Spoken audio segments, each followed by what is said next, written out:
Oi, galerinha! Aula passada a gente viu sobre monômios. Hoje vamos ver um pouquinho sobre polinômios. Mas o que é o polinômio? O polinômio são expressões algébricas formadas pela adição ou subtração de monômios. Veja o exemplo.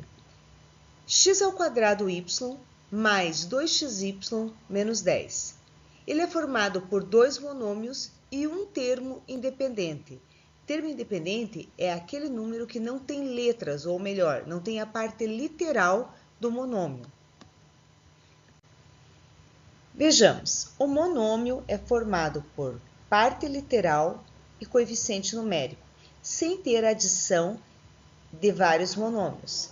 Esse monômio 3x ele é do primeiro grau, porque o expoente que está em x é 1. Binômio. O binômio está formado por dois monômios, 7x² mais 9y. Verifique que entre esses dois monômios existe um sinal de adição. Para verificar o grau desse binômio, nós vamos verificar o grau de cada monômio separadamente. Neste caso, 7x² ele é de segundo grau. 9y ele é de primeiro grau. Então, esse binômio, ele leva o grau do maior monômio, nesse caso, segundo grau. Trinômio, ele é formado por três monômios. Veja que entre esses monômios existem os sinais de adição e subtração. Verifique que o 10, ele não tem parte literal, então ele também é chamado de termo independente.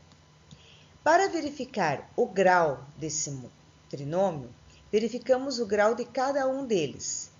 De 7x² é terceiro grau.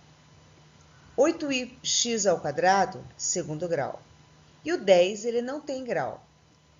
Como o trinômio leva o maior grau, nesse caso será de terceiro grau.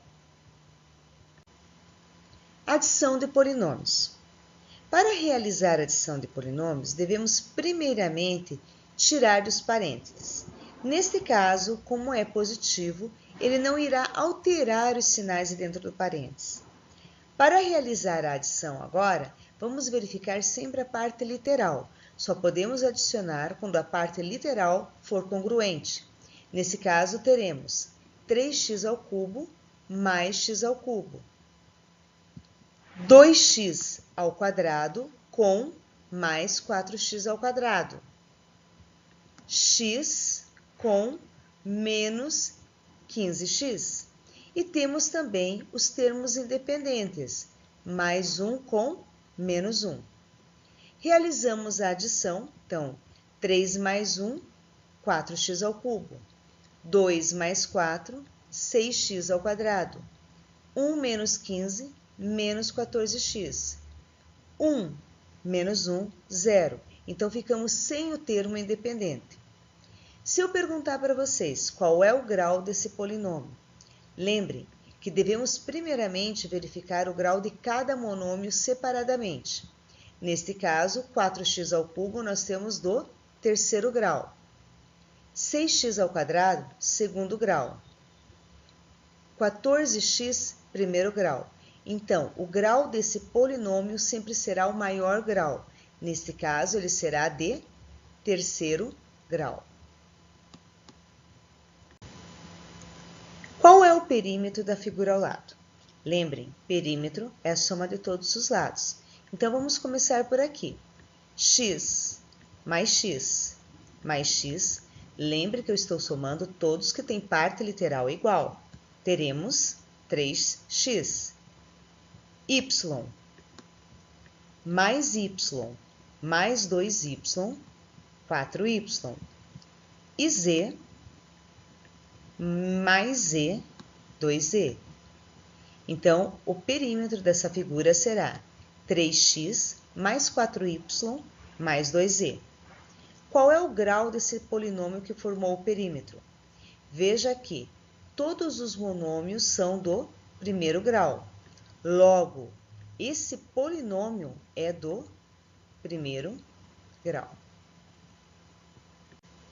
Subtração de polinômios. Para realizar a subtração, fazemos da mesma forma que fizemos na adição. Porém, agora, nós temos que fazer a distributiva de sinais. Por quê? Porque na subtração, todos os sinais se alteram, certo?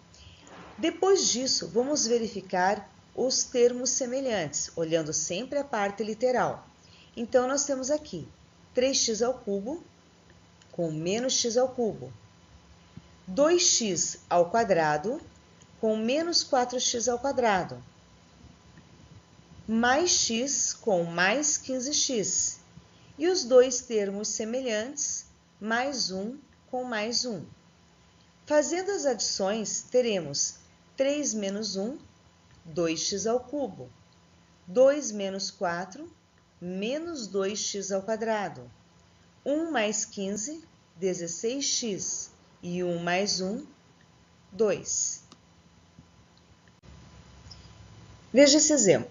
Qual a diferença entre os perímetros do retângulo e do quadrado? Então, primeiramente, vamos achar o perímetro do retângulo, fazendo a soma de todos os lados. Somando todos os lados do retângulo, teremos 16x mais 6. Menos, porque ele quer a diferença, então diferença é menos. O perímetro do quadrado, que seria 4x mais 4x mais 4x mais 4x, que é a mesma coisa que 16x. Fazemos a adição algébrica, então 16x menos 16x dá zero. Então sobra somente 6. Então a diferença entre os perímetros é 6.